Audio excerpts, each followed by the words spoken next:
Esta mañana damos la gloria a Dios por permitirnos esta oportunidad. Créame que como la primera vez siempre siento nervios, siempre me pongo nerviosa en dar la palabra porque no es mi palabra, es la palabra del Señor.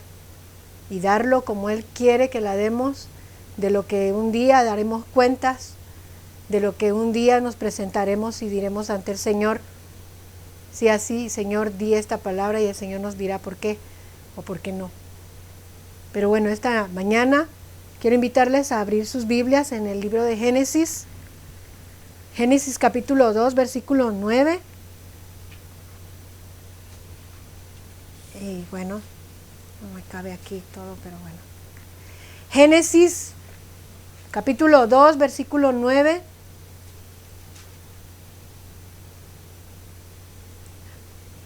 Amén.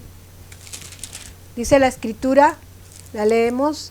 Vamos a leer versículo 9 y después nos vamos a brincar al 17, pero dice: y Jehová Dios hizo nacer de la tierra todo árbol delicioso a la vista y bueno para comer. También el árbol de la vida en medio del huerto y el árbol de la ciencia del bien y del mal. Versículo 17 dice: mas del árbol de la ciencia, del bien y del mal, no comerás, porque el día que de él comieres, ciertamente morirás. Y vamos a volver a leer el 9, porque yo quiero que vean cada palabra, hermanos. Cada palabra. Y dice: y Jehová Dios hizo nacer de la tierra a todo árbol delicioso a la vista y bueno para comer. También el árbol de vida en medio del huerto y el árbol de la ciencia del bien y del mal.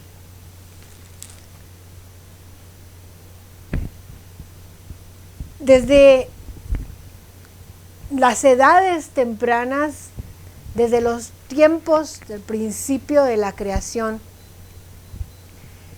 o del principio de la historia humana, que comienza aquí en el libro de Génesis, nos damos cuenta que la gente ha tratado de excusar, o las personas se han tratado de excusar sus acciones equivocadas, o aún nosotros mismos, nuestras acciones equivocadas, y así escapar de la responsabilidad personal cuando no tomamos nosotros nuestra responsabilidad. En el principio, el hombre usó su capacidad intelectual para crear ingeniosamente, como leemos en este versículo, crear ingeniosamente la primera excusa que le absolviera de la culpabilidad por quebrantar la ley, por quebrantar el mandamiento de Dios, la orden de Dios. Él declaró, dice en el libro de Génesis, el primer hombre creado, él declaró en su defensa, y todos sabemos la historia: la mujer que tú me diste, la mujer que me diste por compañera. En el versículo 12 del capítulo 3 de Génesis nos relata este acontecimiento cuando Dios le demanda a Adán del porqué de su accionar, del porqué su desobediencia. Y Adán, la contestación que él da, que fue la primer excusa en la historia de la humanidad. Y la excusa que él dio para que fuera absolvido de su culpabilidad fue: la mujer que me diste por compañera, ella me dio del árbol y yo comí. Al seguir el ejemplo de su compañero, quien supuestamente había depositado toda la culpa, quien había depositado toda la culpa, Eva responde a la segunda excusa. Y ella contesta en el versículo 13 del libro de Génesis 3, dice, la serpiente me engañó y comí. Una segunda excusa. Esta situación, hermanos, del libro de Génesis, del principio de la creación, del principio de la problemática que trascendió hasta el día de hoy y que ha trascendido por generaciones y miles de años, esta situación no ha cambiado. No ha cambiado casi nada desde entonces. El hombre siempre ha continuado en búsqueda interminable de excusas, hasta de las más sutiles, las más absurdas, las más tontas, hasta las más sofisticadas, como vemos aquí, Adán. ¿Para qué? Para que le liberen de la responsabilidad, ya sea moral o espiritual. De una manera a veces más desvergonzada que el primer hombre, que Adán, quien culpó directamente a la mujer, pero indirectamente a Dios. Pues le dice, la mujer que me diste, tú me la diste. Muchos actualmente, hermanos, han seguido o han, por decirlo así, tomado una actitud y erguido sus cabezas muchas veces para acusar a Dios como iniciador, como promotor, como instigador de la tragedia que sucedió en el huerto del Edén.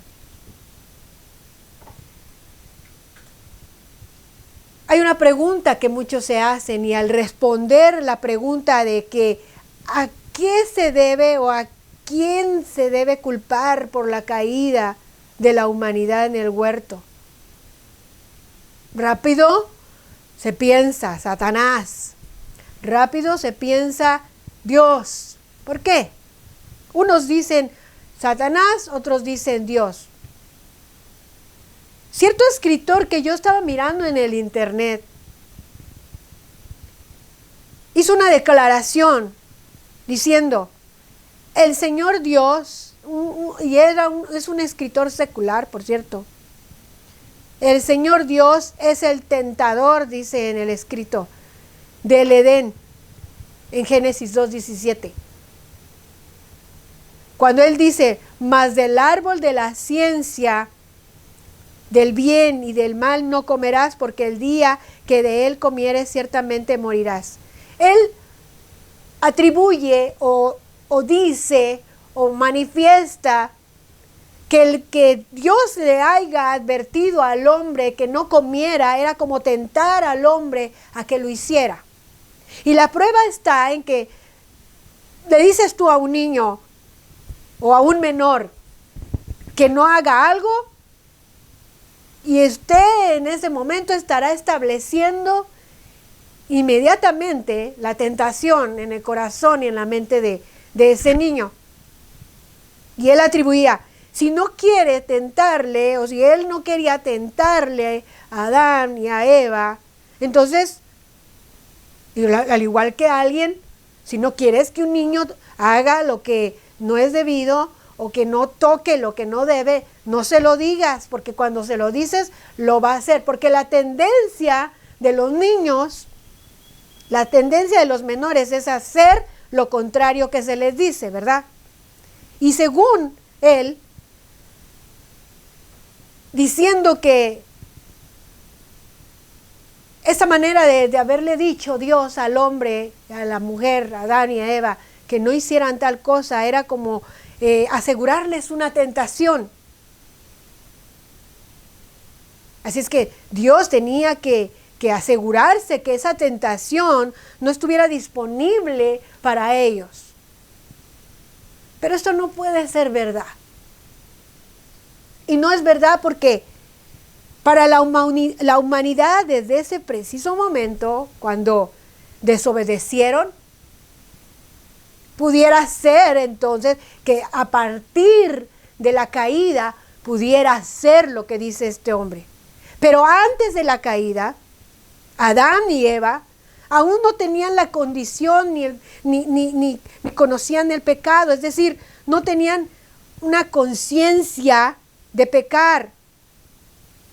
En otras palabras, no tenían la facultad, oiga bien esto, hermanos, no tenían la facultad interior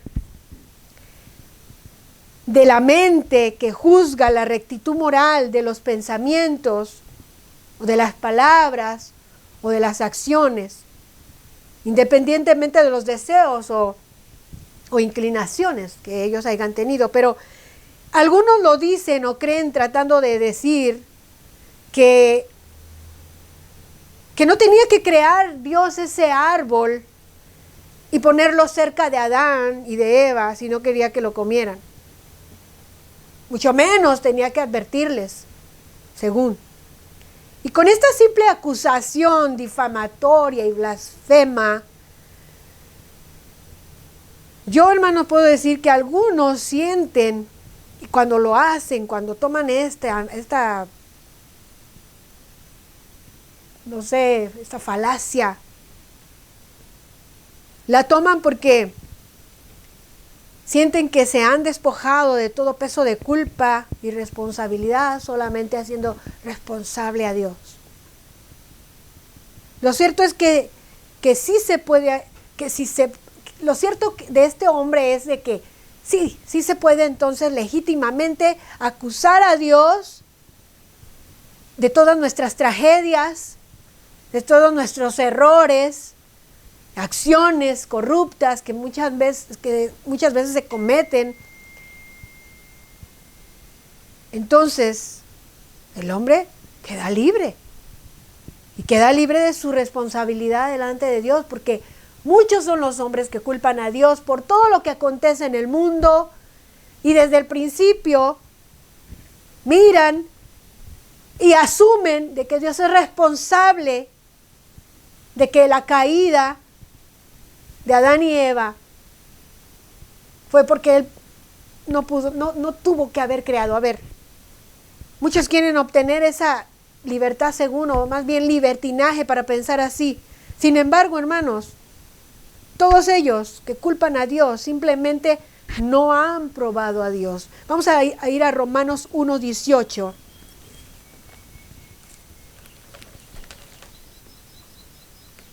Dice Romanos, capítulo 1, versículo 18. Dice: porque la ira de Dios se revela desde el cielo contra toda impiedad e injusticia de los hombres que detienen con injusticia la verdad. Este versículo nos habla, hermanos, el 28, ¿verdad? Dije Romanos 1:28. Dice, bueno, que detienen con injusticia la verdad. Y del 28 dice: y como ellos no probaron tener en cuenta a Dios, Dios los entregó a una mente reprobada para hacer cosas que no convienen. Y esta clase de personas que atribuyen a Dios la culpa de todos los males, y desde el principio en el jardín del Edén, por haber puesto este árbol y después prohibirlo, porque ellos dirían: ¿a quién se le ocurre plantar un árbol y luego decir que no lo coman?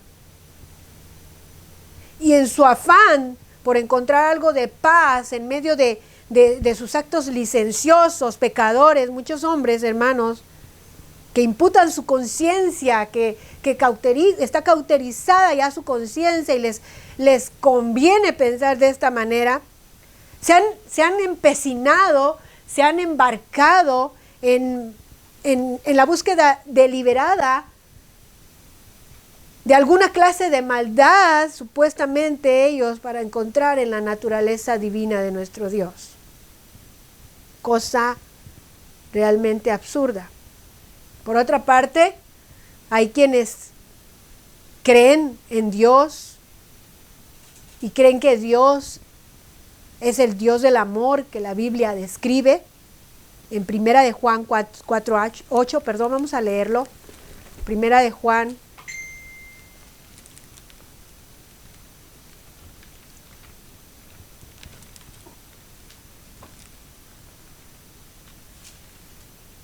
4:8 dice: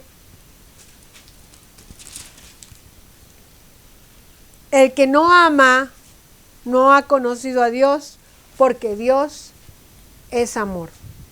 El que no ama, pues no conoce a Dios, porque Dios es amor.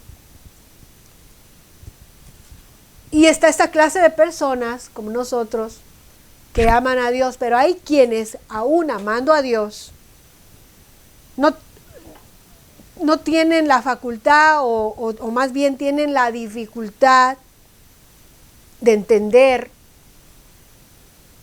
y de explicar esto, porque Dios permite que algunas cosas sucedan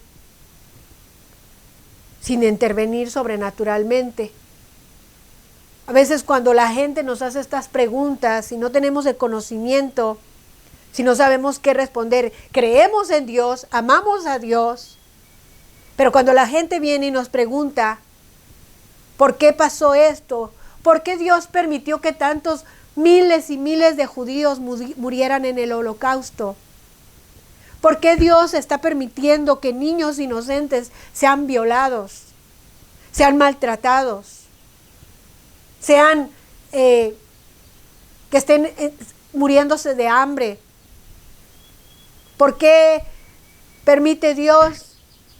Aún, hermanos, yo he visto videos que a veces se infiltran en el Facebook y están allí, de videos donde la gente postea o pone de padres maltratando a sus hijos de una manera. Hay de todo allí en el internet, y uno ve y se da cuenta de la gran maldad que existe y cómo la maldad del hombre no tiene límite. Cada vez pareciera que se inventa una nueva maldad. Y es que realmente el hombre, pasan los días y se inventa más males y se inventa más maldad y se inventa. Y uno viene en la gente en conversa muchas veces, o aún cristianos que todavía no están maduros en su fe, tienen quizás muchas cosas que todavía no entienden, y ahí vienen a algunos que ya tienen caminado un tiempo y vienen y le preguntan: ¿por qué Dios permite esto? ¿Por qué Dios permite aquello? ¿Por qué Dios permite los desastres y que mueran mucha gente inocente? Y pareciera ser que cuando nos cuestionan, cuando nos preguntan y cuando se tiene la dificultad de contestar para explicar por qué Dios permite algunas cosas que sucedan sin que intervenga, sin que haga algo para que esas cosas no afecten a sus criaturas, a lo que Él ha creado, a su creación. Vemos que hasta hoy los animales sufren el pecado del hombre. Hay hombres y mujeres que hoy en día se placen subiendo videos, matando animales, torturándolos, violándolos, y maldades atroces. Y entonces hay quienes preguntan: ¿por qué Dios permite todas estas cosas? ¿Por qué Dios a los inocentes, a las criaturas, por qué Dios no interviene para que no suceda esto? Y porque a veces, hermano, incluso, fíjese esto, incluso pareciera que Dios mismo contribuyera negativamente a la desdicha de la humanidad. Y vienen y nos hacen preguntas que, si no tenemos el conocimiento, no podemos responder. Como esa pregunta que se hicieran muchos: ¿por qué Dios creó ese árbol y lo puso allí en medio del jardín? Ese árbol del conocimiento, de la ciencia del bien y del mal. ¿Por qué lo creó? La naturaleza del árbol en sí, hermanos, el árbol de la ciencia del bien y el mal, nos relata en Génesis 1, vamos a Génesis 1, Génesis 1, versículo 2, ahí al principio de la Biblia.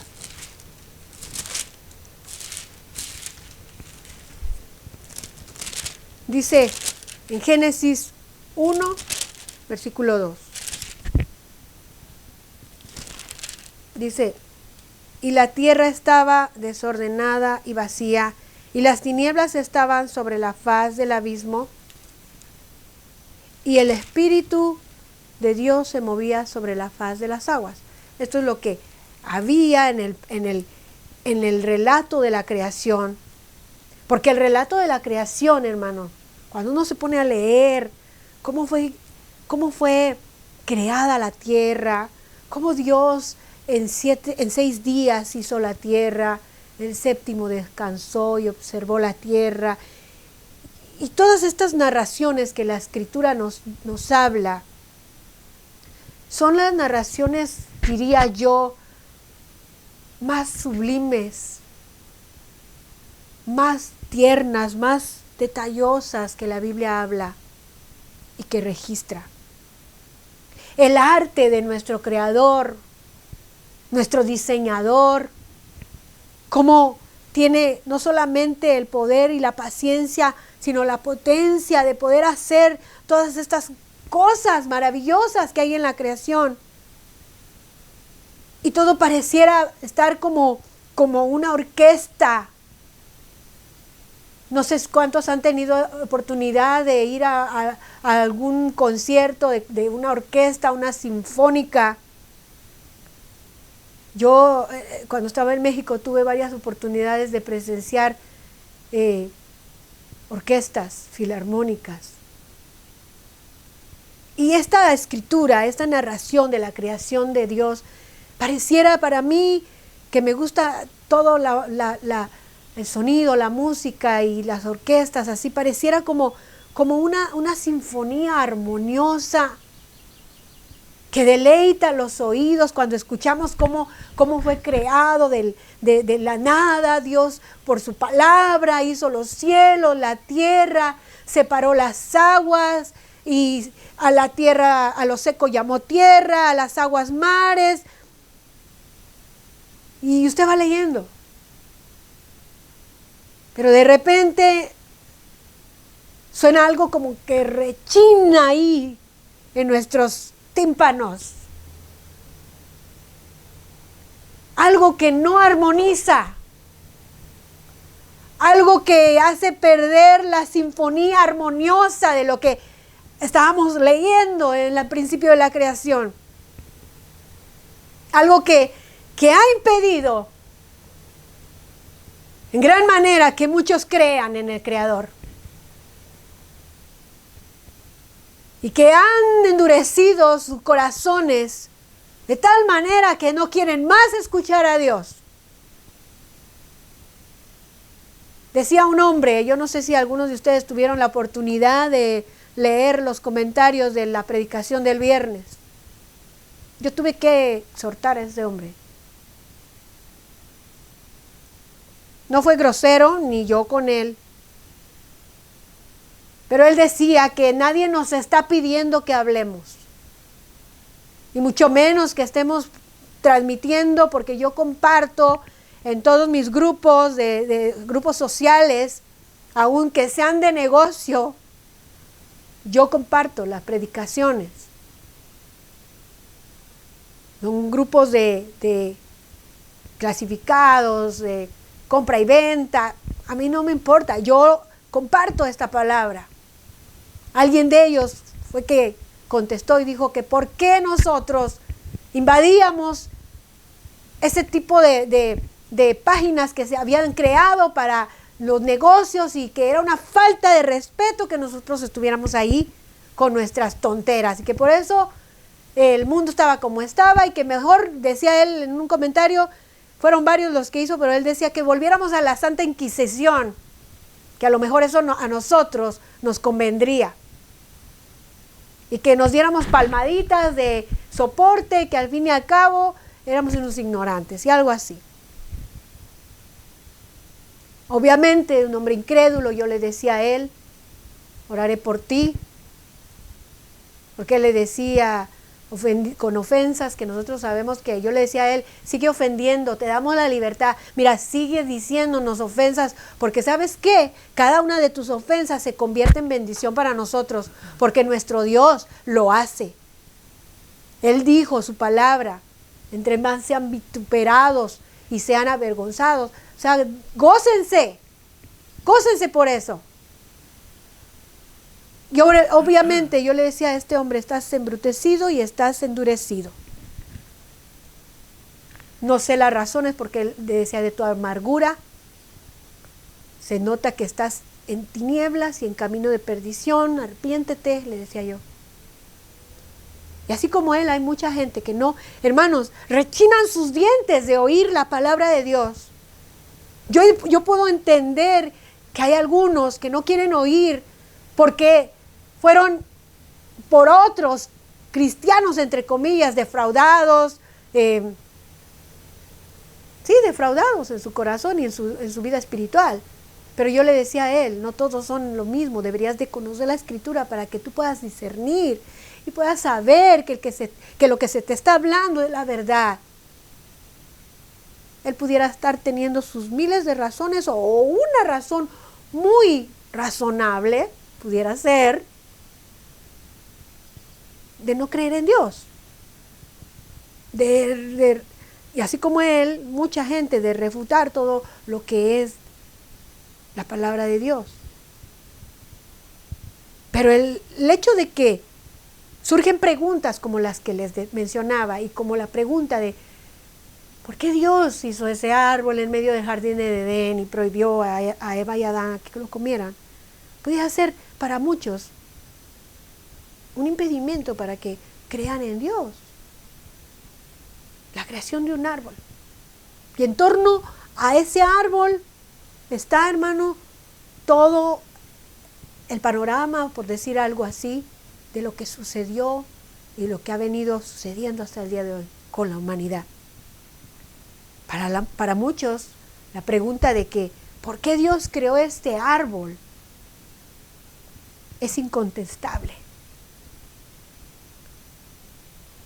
Ya que no pueden armonizar con la idea de que un Dios santo, grande, poderoso, majestuoso, que creó, hermanos, es que cuando tú miras la creación de Dios, las galaxias, los planetas, lo que está en nuestro mundo, en nuestro planeta, desde lo más microscópico a lo más gigantesco, es algo sorprendente. Pero cuando llegan a algo que no armoniza la idea de un Dios santo con la creación, de algo que causó la caída del hombre, otro escritor que hallé acerca de esto, fíjense lo que él dijo y lo que él sugirió que pensáramos o que se diera a respuesta a esto. Él dice, quizás se pudiera interpretar ese versículo como que también Dios creó el mal. Con frecuencia los creyentes afirman que todo el bien proviene de Dios y que el mal proviene del hombre. Pero parece que a la hora de leer la Biblia, se les olvida leer que Él mismo, hablando de Dios, que creó el bien, también creó el mal.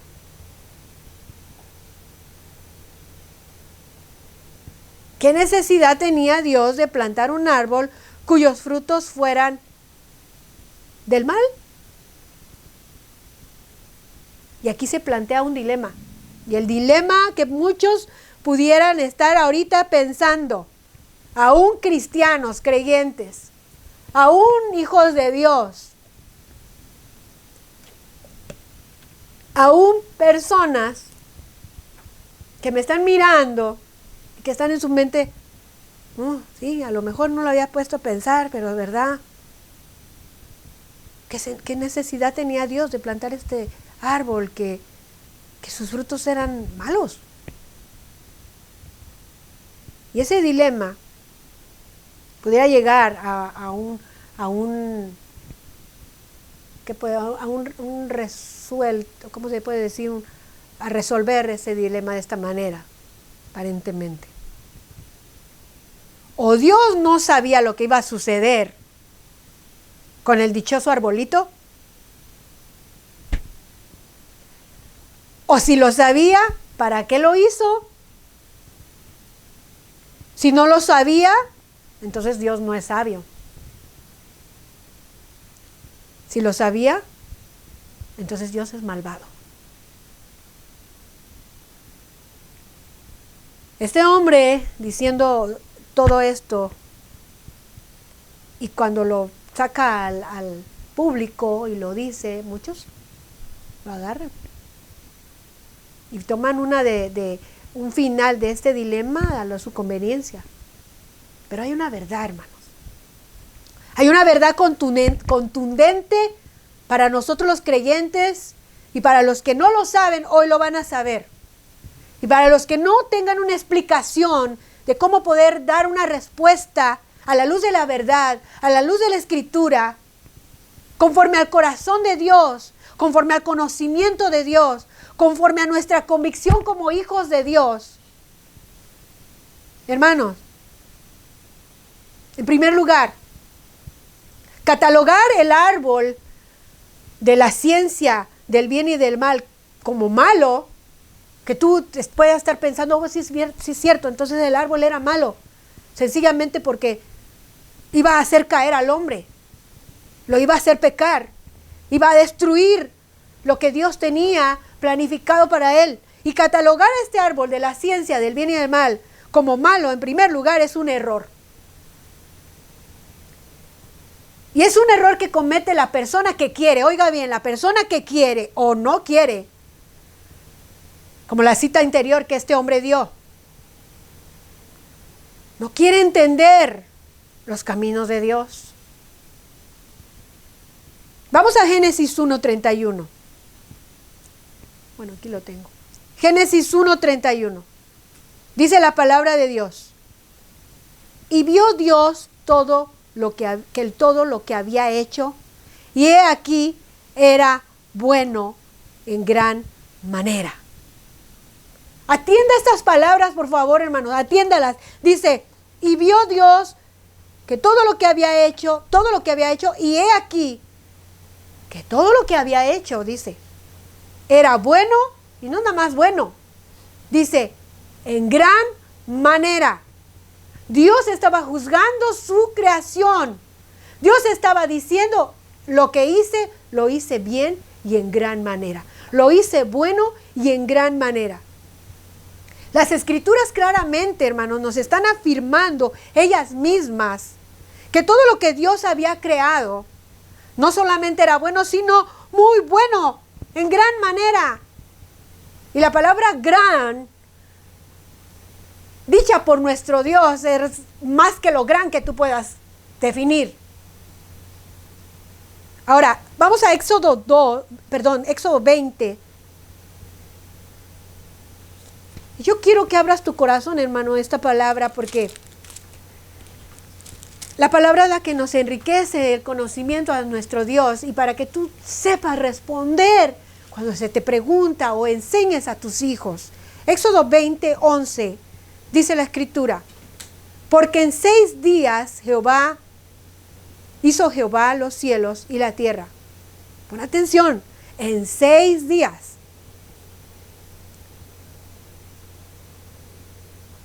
Hizo Jehová los cielos y la tierra, el mar y todas las cosas que en ello hay. Y reposó en el 7º día.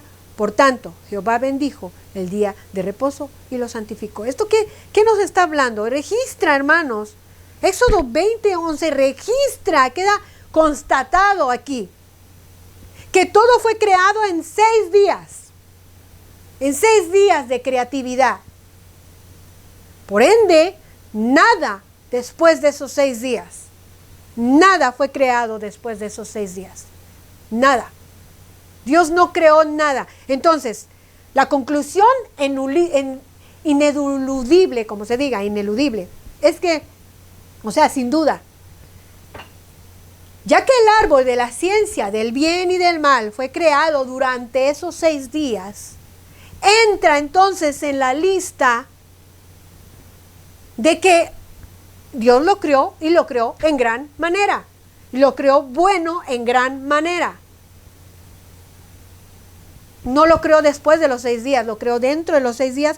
Por lo tanto, entra también en lo que Dios creó en gran buena manera.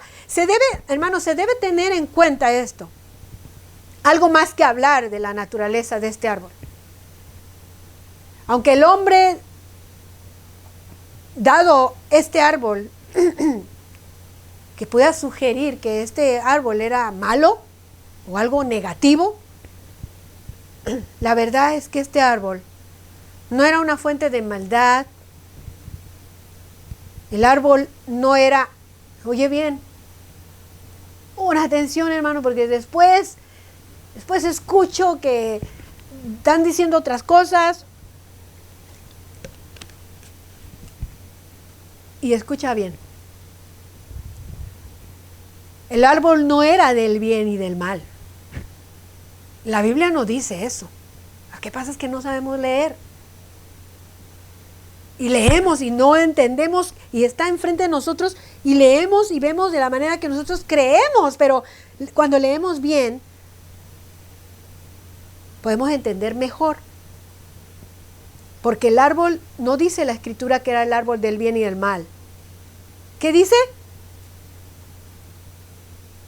Que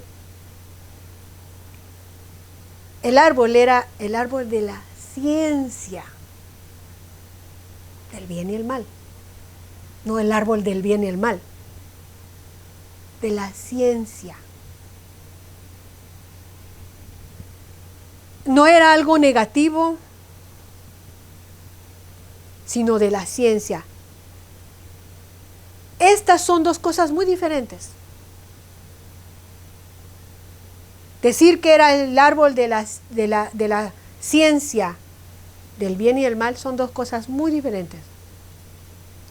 Cuando Moisés habló, hermanos, y aquí hay entendimiento y para que entienda. Cuando Moisés habló de la ciencia que este árbol contenía, cuando Moisés nombró este árbol, y estoy diciendo de Moisés porque Moisés escribió el libro de Génesis. Aparentemente, los historiadores eso es lo que han dicho.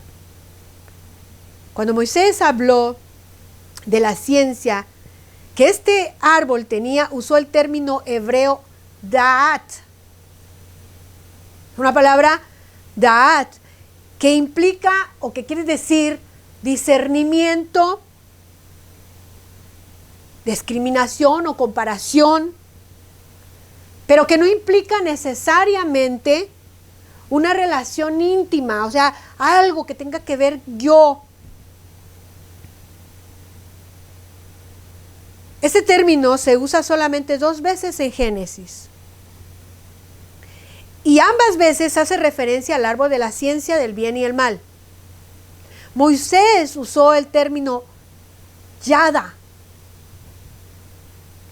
De este término, la palabra yada, el diccionario expositivo que mi esposo tiene, anota que en esencia yada significa saber por observación y reflexión, saber por experiencia. O sea, un conocimiento que se tiene por experiencia, como cuando tú tienes una experiencia y esa experiencia te da ese conocimiento. No porque alguien te lo esté diciendo. Por ende, hermanos, se puede hallar una diferencia entre los dos términos, en yada y da'at. En Génesis 4.1, vamos a Génesis 4.1.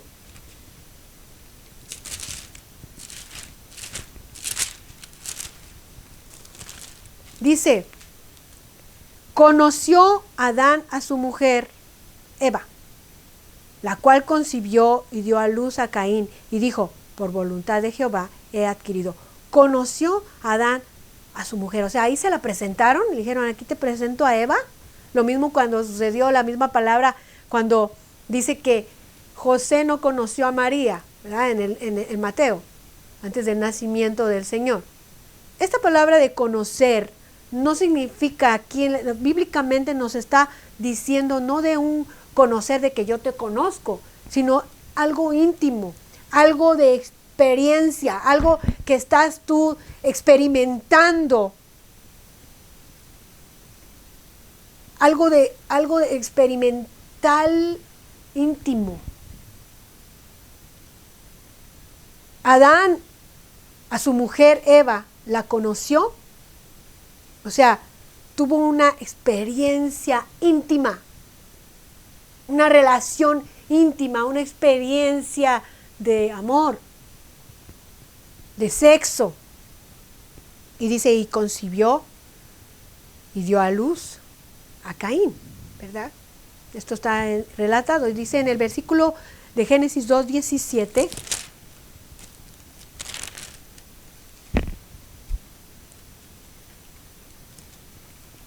Donde Dios declara, fíjese bien, mas el árbol de la ciencia, aquí está utilizando la palabra da'at, o sea, está el árbol de del conocimiento, de la separación, de la discriminación. Yo quiero que entiendas esto, hermano. O sea, Dios les estaba diciendo el árbol del da'at, del conocimiento, del bien y del mal, no comerás. Realmente esta ciencia o conocimiento no portaba nada malo en sí mismo, ya que no se basaba en la experiencia de lo bueno y lo malo, sino en la ampliación del entendimiento de Adán, de su mente, para diferenciar entre lo bueno y lo malo. En otra manera similar a la Biblia, la cual nos da a conocer lo bueno que debemos hacer y lo malo que debemos evitar, sin necesariamente inducirnos al mal. Sin necesariamente inducirnos al mal. Este árbol, hermano, portaba este conocimiento, portaba dicha naturaleza. Pero si este árbol no tenía una naturaleza malévola, entonces, ¿qué le hacía un árbol no bueno para el consumo? Si este árbol en sí era un árbol que daba el conocimiento, la amplitud, la ampliación de la mentalidad de Adán y Eva. Entonces, si no era nada malo eso, ¿por qué no era un buen árbol para consumirlo, para comerlo?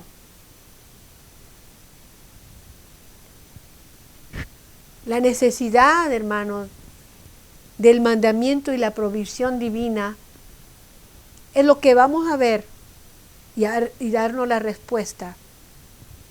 Si algo hacía este árbol, hermano, no ideal para el consumo, si algo lo hacía ciertamente prohibido, eso no tenía nada que ver con su naturaleza, no tenía nada que ver con lo que en sí determinaba el árbol, ya que todo lo que Dios había hecho, dice la Escritura, ¿verdad? Y lo acabamos de leer, era en gran manera bueno. El árbol era bueno. La ciencia de ese árbol, del bien y del mal, era bueno en gran manera. Sino más bien, tenía que ver directamente con el mandato y la prohibición de Dios. Cuando Dios prohíbe al hombre y a la mujer, a Adán y a Eva, a no comer, Él le prohíbe que coman de ese árbol, no le atribuyó nada malo al árbol. En cambio, señaló, hermanos, la consecuencia trágica, que fue producto no de la naturaleza del árbol, sino de la desobediencia del mandato de Dios. Consideremos todos aquí, hermanos, consideremos que el hecho que Dios pudo haber prohibido que el hombre comiera del árbol de la vida, y que aunque este árbol denote por su nombre algo positivo, no hubiera excusado al hombre si hubiera desobedecido al mandato de Dios. Pero, ¿por qué fue necesario el mandamiento y la provisión divina que implicaba la presencia de este árbol?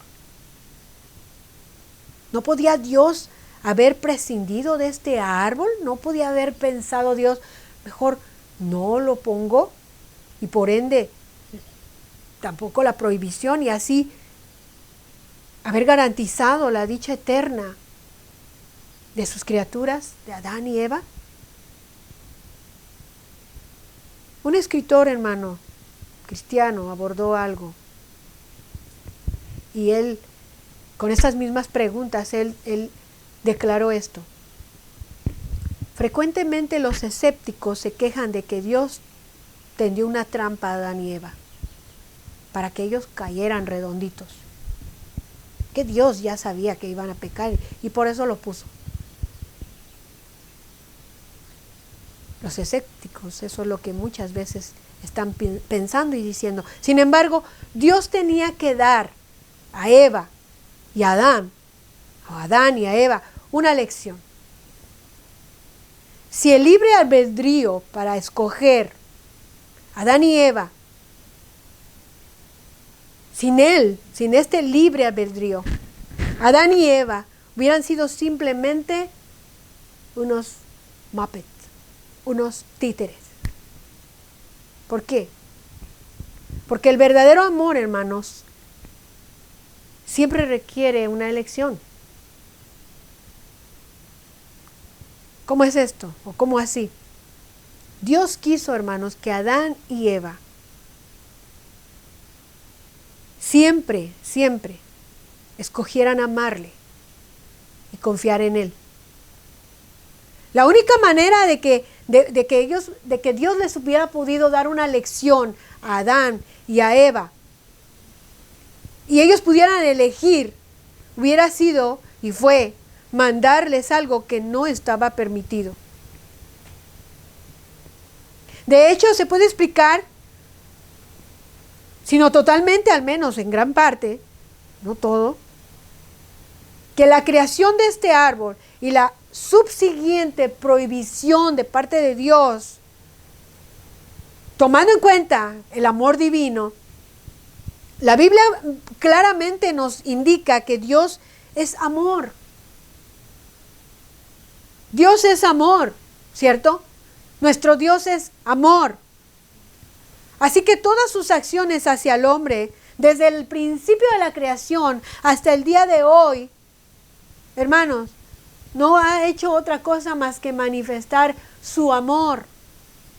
Desde su creación hasta su redención, son productos del amor de Dios.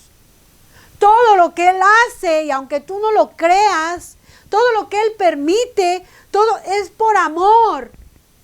Es por amor. ¿Por qué? El amor del cielo se demostró en el hecho de que se dotó a la humanidad de libre albedrío.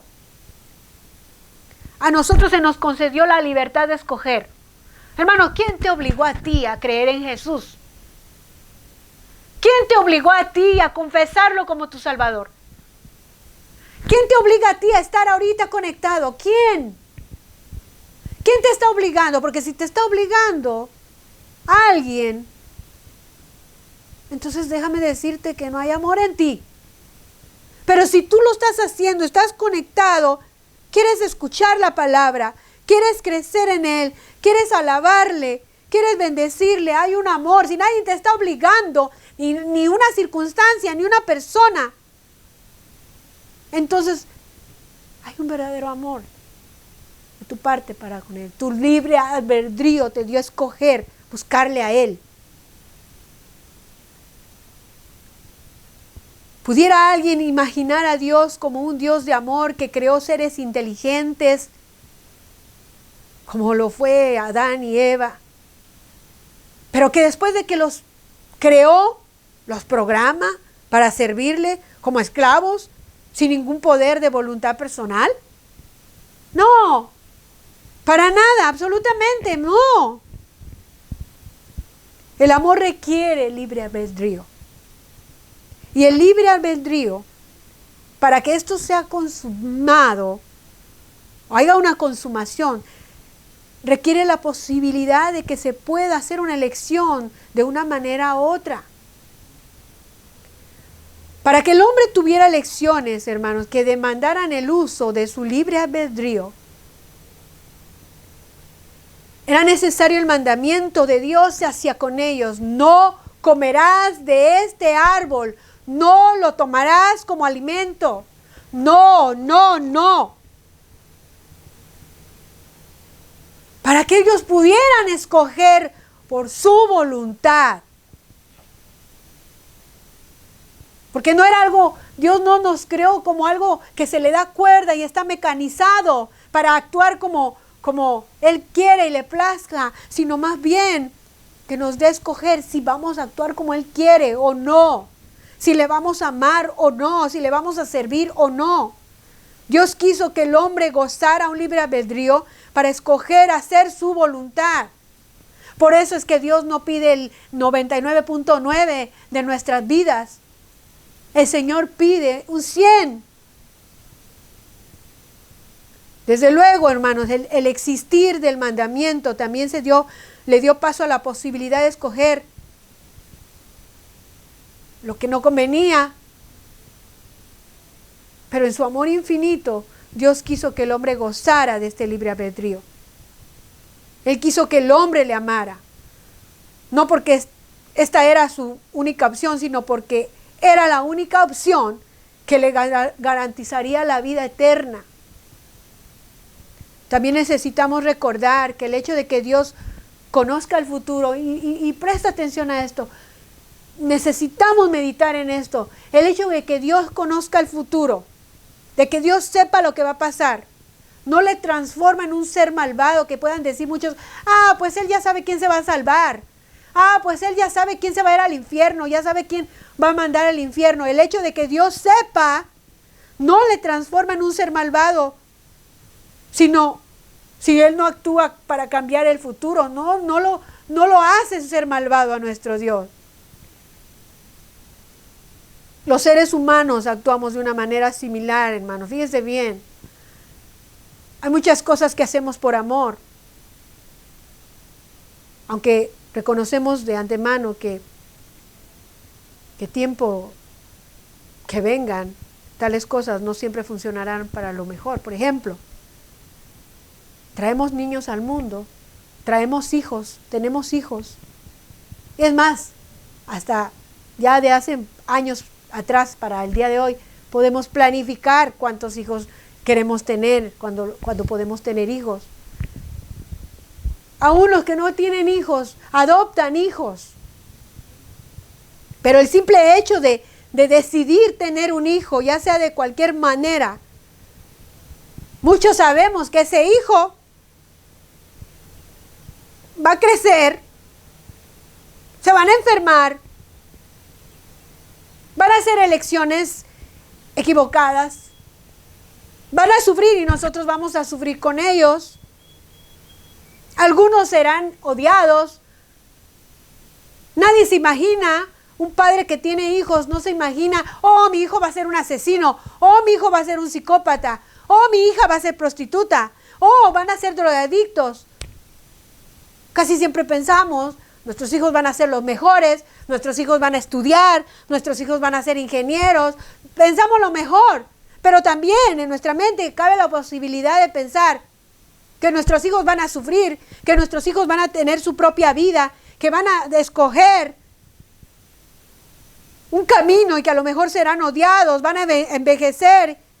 Un día van a envejecer como nosotros, se debilitarán y van a morir.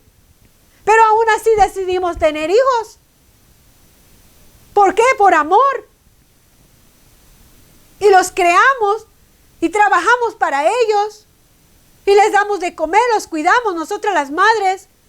Les damos de mamar, nos desvelamos con ellos.